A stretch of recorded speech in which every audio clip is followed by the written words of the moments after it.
Hello दोस्तों, नमस्कार। Welcome back my YouTube channel great education point. मैं आकाश कुमार आपको इस प्लेटफॉर्म पर हार्दिक स्वागत करता हूं। और हम लोगों ने पिछली वीडियो में सीटिंग अरेंजमेंट का कुछ पार्ट देखा था, पार्ट वन में जो है टाइप फर्स्ट देखा था। आज हम लोग सेकेंड पार्ट लेकर के आए हैं। तो सेकेंड पार्ट में हम लोग बैठक व्यवस्थीकरण यानी सीटिंग अरेंजमेंट का पूरी तरह से निचोड़ आपको प्रदान करेंगे। और इसी क्लास में आपका जो है बैठक व्यवस्थीकरण खत्म भी हो जाएगा। इसके बाद हम लोग नेक्स्ट क्लास में इसके कुछ महत्वपूर्ण क्वेश्चंस की सीरीज लेकर के आएंगे। तो पहले हम पार्ट 2 में बैठक व्यवस्थीकरण का पहले पूरा खुलासा कर देते हैं आपके सामने। तो पहले टाइप फर्स्ट में हमने क्या पढ़ा था? टाइप फर्स्ट कौन सी वाली सीरीज थी? टाइप फर्स्ट में हम लोग पिछली क्लास में पढ़े थे कि रेखीय क्रम व्यवस्था जो थी, रेखीय क्रम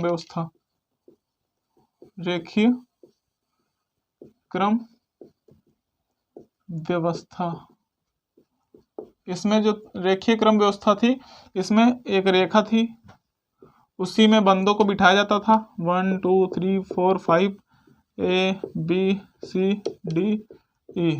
अगर उत्तर की ओर मुख करके बैठते थे तब उनका इधर बायां होता था, इधर दायां होता था। अगर वो उत्तर की ओर मुख करके बैठते थे, अगर वो दक्षिण की ओर मुख करके बैठते थे तब इधर दायां होता था, इधर बायां होता था। किधर मुख करने पर? दक्षिण की ओर। ओके, हम जानते हैं कि उत्तर दक्षिण पूर्व पश्चिम हमारा मैपिंग के हिसाब से किधर होता है? ऊपर हमारा उत्तर होता है, नीचे हमारा दक्षिण होता है, इधर हमारा ईस्ट होता है, इधर हमारा वेस्ट होता है, यानी पूरा पश्चिम। ठीक है, लिख दे रहे हैं इधर, ये उत्तर यानी नॉर्थ, ये साउथ, ये ईस्ट, ये वेस्ट। उत्तर, दक्षिण, पूर्व, पश्चिम। ओके, तो ये याद रखना, ये बहुत ही इंपॉर्टेंट रोल अदा करता है बैठक व्यवस्थीकरण में। तब ये हमारा उत्तर की ओर मुख करने पर इधर बायां, इधर दायां, दक्षिण की ओर मुख करने पर इधर हमारा दायां, इधर बायां। अब ये हमारा टाइप फर्स्ट यहीं पर खत्म होता है। उसके बाद टाइप सेकंड पर चलते हैं। टाइप सेकंड, इसमें अनेक प्रकार के टाइप होते हैं। टाइप्स ना पढ़ करके हम लोग अगर डायरेक्ट क्वेश्चन पर भी आएंगे तब वहाँ टाइप भी समझ जाएंगे, क्वेश्चन भी समझ जाएंगे। लेकिन थोड़े कुछ टाइप देख लेते हैं, उसके बाद ही क्वेश्चन पर चलते हैं, ज़्यादा सही रहेगा। तो सेकंड टाइप हम इसको गोले के समान मान सकते हैं। एक गोले के क्रम में आपको बैठने के लिए बोल दिया जाएगा, बोल देंगे 8 व्यक्ति बैठा दो। तब कैसे बिठाओगे? 1 2 3 4 5 6 7 8। अब कहा जाए 8 व्यक्ति बिठा दो, A B C D E F G H। इसमें अगर केंद्र की मुख करके बैठे हैं, केंद्र की मुख की ओर मुख करके बैठे हैं, तो अब केंद्र की ओर हम लोग समझ लिए मुख करके बैठे हैं, तो इधर हमारा दायां, इधर हमारा बायां, इधर हमारा दायां। अगर सी को देखते हैं, सी का हमारा इधर होगा बायां और इधर होगा दायां।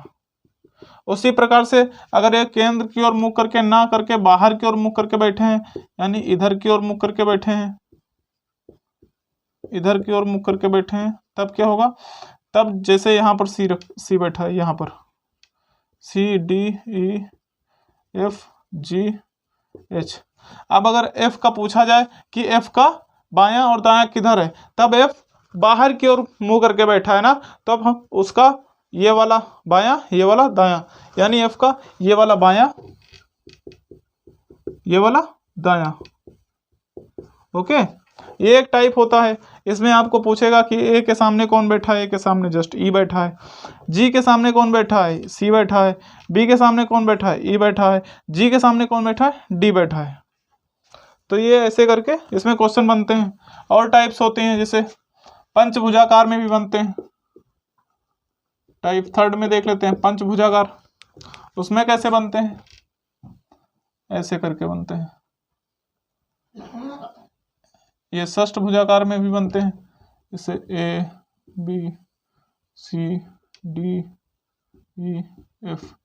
इसमें इसके सामने होता है ये, इसके सामने ये होता है, इसके सामने ये होता है। इसमें वैसे भी दायां बायां देखा जाएगा और केंद्र की ओर मुंह करके बैठा है, तब अगर डी का पूछे तो डी का बायां इधर होगा और डी का दायां इधर होगा। उसी प्रकार से अगर केंद्र के बाहर की ओर मुख करके पूछे तब जो है अगर डी का दायां बायां पूछे तो डी का बायां ऊपर हो जाएगा, दायां नीचे होगा, जस्ट उल्टा हो जाएगा। ठीक है, तो ये हमारा थर्ड टाइप हो चुका है। और फोर्थ टाइप अगर आप स्क्वायर में भी पूछ सकता है, आयत में भी पूछ सकता है। स्क्वायर में भी आपका फोर टाइप स्क्वायर का मान लीजिए, स्क्वायर में एक स्क्वायर बना दीजिए, इसमें बिठा दीजिए बंदों को सी डी, और इसमें यहां पर भी बैठाने को बोल देते हैं ई एफ जी एच।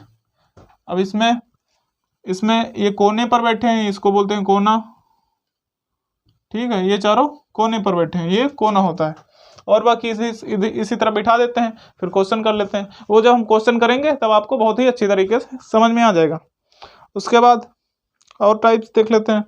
एक अष्टभुजाकार आकृति होती है, उसमें बिठा देते हैं कि 8 बंदे बैठे हैं। ज्यादातर क्वेश्चन यहीं से पूछते हैं। 1 2 3 4, चलो ऐसे नहीं बनाते, 8 लोग को बिठाना है ना, तो ऐसे बनाते हैं। 2 2 4 2 6 2 8 हो गए। 1 2 3 4 5 6 7 8, ये 8 बंदे बैठ गए। A B C D E F G H, ये 8 लोग बैठ चुके हैं।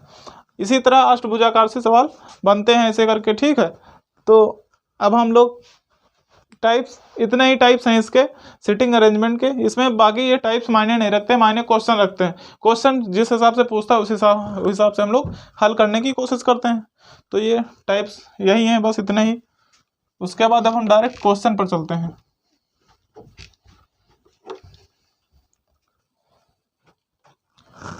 फ्रेंड्स, ये कुछ क्वेश्चंस हैं जो उन्हीं के एग्जांपल्स हैं जो हम लोग टाइप्स पढ़ चुके हैं सिटिंग अरेंजमेंट में। तो आइए चलिए इन क्वेश्चनों को सॉल्व कर लेते हैं, कैसे होंगे चलिए देखते हैं। 8 व्यक्ति A B C D E F G तथा 8 व्यक्ति A B C D E F G तथा एच 2 पंक्तियों में 4-4 होकर आमने सामने बैठे हुए हैं। बी एवं सी आमने सामने हैं और सी डी एवं ई के मध्य में बैठा है। ई के बाईं ओर एच बैठा है जो एफ के विकर्णवत है। जी और बी आसपास नहीं है। ए के सामने कौन बैठा है? दोस्तों, ये रीजनिंग है। रीजनिंग में आपको क्वेश्चन की लैंग्वेज समझनी पड़ेगी पहले, तब आपसे क्वेश्चन सॉल्व होंगे। तो इसमें कोई डरने वाली या घबराने वाली बात नहीं है। जैसे जैसे क्वेश्चन बोल रहा वैसे वैसे हम स्टेप बाय स्टेप करते चलेंगे। क्वेश्चन के मेन पॉइंट को हमको पकड़ना है कि उसकी मेन रीड क्या है। रीड पकड़ में आ गई तो उसका पूरा निचोड़ हम लोग कर लेंगे। तो चलिए देखते हैं इसकी रीड कौन सी है। H A B C D F G H तथा एच 2 पंक्तियों में 4-4 होकर बैठे हैं। यानी ये तो क्लियर है, 2 पंक्ति हैं, 1 2 3 4 यहाँ बैठे हैं। एक पंक्ति हो गई, 1 2 3 4, एक पंक्ति ये हो गई। 4 बंदे ऊपर 4 नीचे। ठीक, ये 2 पंक्तियां हो गई। डॉट डॉट डॉट कर हम लोग पंक्तियां बना लेंगे। 1 2 3 4, 1 2 3 4, 4 ऊपर बैठेंगे, 4 नीचे बैठेंगे। अब कैसे करेंगे देखते हैं। बी एवं सी आमने सामने बैठे हैं। अब क्या करेंगे, बी और सी को आमने सामने कर देंगे। बी यहां पर कर देंगे, चलिए अभी यहां पर मत भरिए। बी यहां पर कर देंगे, सी यहां पर कर देंगे, आमने सामने हो गया। अब आगे बढ़ते हैं। ये ऐसा नहीं कि ऊपर और ये नीचे हो सकते हैं, क्योंकि आमने सामने तो सी ऊपर भी रहेगा, बी नीचे रहेगा, तब भी आमने सामने रहेंगे। तो पहले हम एक पॉसिबिलिटी करके देखते हैं। बी एवं सी आमने सामने हो गए, हाँ हो गए। सी डी एवं ई के मध्य बैठा है। जो सी है वो डी और ई के मध्य बैठा है, बिठा दिए हम लोग मध्य में। अब उसके बाद देखो, ई के बाईं ओर एच बैठा है। ई, अब ई नीचे बैठा है, नीचे से ऊपर की ओर देखेगा, नीचे ई का बायां इधर होगा ना, ई का बायां इधर होगा, दायां इधर होगा। अब ये लेकिन क्वेश्चन बोल रहा है ई के बाईं ओर एच बैठा है, तब ये पॉसिबिलिटी हमारी नहीं बनेगी। डी हमको यहाँ पर लिखना पड़ेगा, ई हमको यहाँ पर लिखना पड़ेगा, तभी ई के बाएं हम एच को बिठा पाएंगे। नहीं तो ई के बाएं सी बैठा है तो एच कहाँ से बैठेगा, ये बात है। जो एफ के विकर्णवत है, जो एफ के विकर्णवत है, यानी ई के बाईं ओर एच बैठा है, एच जो एफ के विकर्णवत है, यानी ये जो विकर्णवत दिया है यह एफ और एच के बीच का रिलेशन दिया हुआ है। ध्यान से यहां पर देखेंगे लैंग्वेज, ई के बाईं ओर एच बैठा है, जो कि एच वो वाला एच जो एफ के विकर्णवत बैठा है। कौन सा एच, जो कि एफ के विकर्णवत बैठा है। अब यहाँ पर एफ बिठा देंगे तो आमने सामने हो जाएगा। विकर्ण बोलते हैं जस्ट डायगोनल, इसको बोलते हैं विकर्ण। अब ये विकर्ण की तरह काटेगा नहीं काटेगा, काटेगा। अब यहाँ पर एफ बैठेगा, ये एच रहा, इसका विकर्णवत बन गया। अब देखो जी और बी आसपास नहीं है, जी और बी आसपास नहीं है, यानी अभी एक बच रहा है। कौन सा बच रहा है, ई बच रहा है। ई हो चुका है, जी हो चुका है, एच हो चुका है, डी हो चुका है, ए नहीं हुआ है और जी नहीं हुआ है। यानी जी और बी पास पास में तो हो नहीं सकते। यहाँ पर अगर जी लिख दें तब ये कंडीशन दी हुई पास में नहीं हो सकते, तब हमें क्या लिखना पड़ेगा, यहाँ पर ए लिखना पड़ेगा और यहाँ पर जी लिख देंगे। अब हमारा ये क्वेश्चन सोल्व हो गया। अब इसको उठा करके यहाँ पर बिठा सकते हैं, g a b f h e c d. अब क्वेश्चन क्या पूछ रहा है उसका आंसर आप आसान तरीके से कर पाएंगे। देखिए ए के सामने कौन बैठा है, ए कहाँ पर है, ये रहा। ए के सामने क्या बैठा है, ए के सामने कौन बैठा है, ई बैठा है बच्चों। क्या बैठा है, ई बैठा है। तो हमारा आंसर क्या होगा, ई होगा। ओके, समझ में आया, ठीक है। अब अगला सवाल देखते हैं। A B C D E F और जी एक वृत्ताकार घेरे में ताश खेल रहे हैं। वृत्ताकार घेरे में ताश खेल रहे हैं, कितने हैं पहले गिन लो, 1 2 3 4 5 6, 2 2 4 2 6 7 आदमी हैं। कितने आदमी हैं गब्बर, 7 सरदार। बना लेते हैं गोला, 1 2 3 4 5 6 और 1 7। ताश खेल रहे हैं तो ताश यहाँ पर फेंकेंगे, सब लोग केंद्र की ओर मुख करके बैठेंगे, इसीलिए हमेशा इनका ताश खेलने वालों का मुंह तो हमेशा केंद्र की तरफ ही रहता है, क्वेश्चन में लिखे चाहे ना लिखे। उसके बाद एफ जी के बाईं ओर दूसरा है, एफ जी के बाईं ओर दूसरा है, बी एफ का पड़ोसी है लेकिन सी का पड़ोसी नहीं है। यहां पर आप ये देखिए एक हम लोग एक कोई मेन वर्ड यहां से उठाएंगे जो कि सब में कॉमन मिल रहा हो, ज्यादातर में कॉमन मिल रहा हो, सब में तो नहीं मिलेगा। जैसे एफ है, यहाँ पर एफ यहाँ पर भी आ रहा है, यहाँ पर भी आ रहा है और 2 जगह आ रहा है एफ, तो एफ को ही हम उठाकर कर सकते हैं। बी से भी हो जाएगा क्योंकि बी यहाँ पर भी आ रहा है और नहीं आ रहा है, हम तो एफ ही से करते हैं। एफ जी के बाईं ओर दूसरे स्थान पर है। अगर मान लीजिए हम जी को यहाँ पर बिठा दें तो जी के बाईं ओर दूसरा 1 2 केंद्र की ओर मुख है तो इस तरफ बायां, यानी 1 2 बाएं से दूसरे स्थान पर कौन है, ये है हमारा एफ। एफ यहाँ पर बिठा दिए। अब देखो बी एफ का पड़ोसी है लेकिन सी का पड़ोसी नहीं है। बी एफ का पड़ोसी है, बी को हम यहाँ बिठा सकते हैं, यहाँ पर भी बिठा सकते हैं क्योंकि एफ का पड़ोसी दोनों हैं, तो हम यहाँ पर भी लिख सकते हैं, यहाँ पर भी लिख सकते हैं। लेकिन एक कंडीशन और दी गई है कि सी का पड़ोसी नहीं है।